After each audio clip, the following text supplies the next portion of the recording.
आज एक मामूली सा कट या इन्फेक्शन जानलेवा क्यों नहीं बनता? इसका सारा क्रेडिट जाता है एंटी माइक्रोबियल ड्रग्स को।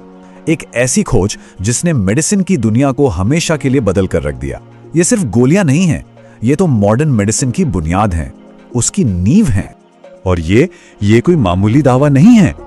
जब एक्सपर्ट्स किसी चीज को 20वीं सदी का थेराप्यूटिक्स में सबसे बड़ा योगदान कहें, तो समझ जाना चाहिए कि ये एक असली गेम चेंजर था। इसने सिर्फ बीमारियों का इलाज ही नहीं किया, बल्कि इसने तो मेडिकल साइंस का पूरा रुख ही मोड़ दिया। तो इस विषय की गहराई में जाने के लिए हम सीधे सोर्स से ही जानकारी ले रहे हैं, ताकि हम समझ सकें कि इन पावरफुल दवाओं के पीछे का असल साइंस क्या है।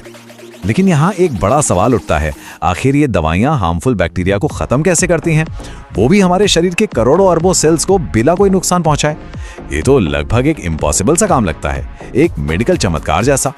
इस चमत्कार के पीछे का राज एक बहुत ही पावरफुल प्रिंसिपल है, जिसे कहते हैं सिलेक्टिव टॉक्सिसिटी।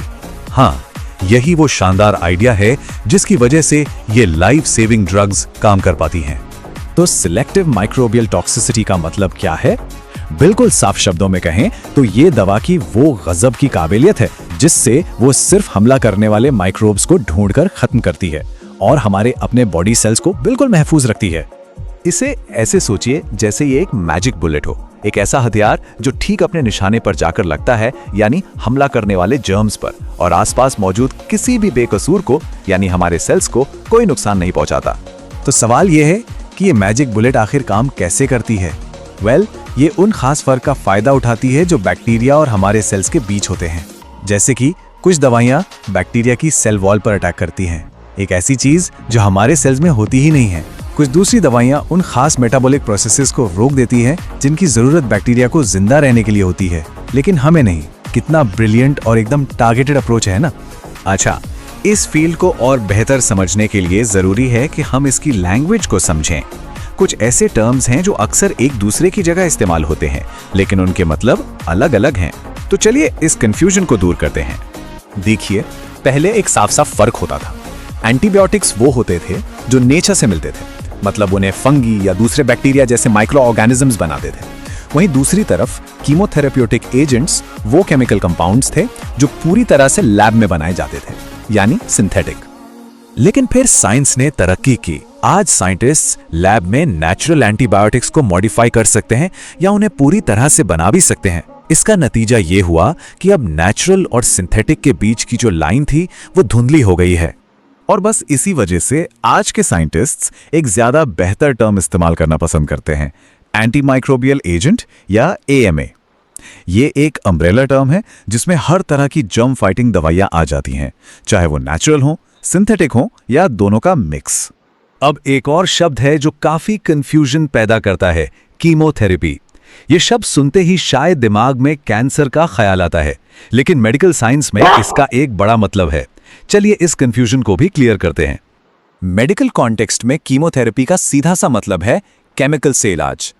तो इसका इस्तेमाल इन्फेक्शंस के इलाज के लिए भी हो सकता है, जिसे हम एंटी माइक्रोबियल थेरेपी कहते हैं, और इसका इस्तेमाल कैंसर के इलाज के लिए भी किया जा सकता है, जिसके लिए ये टर्म ज्यादा जाना जाता है।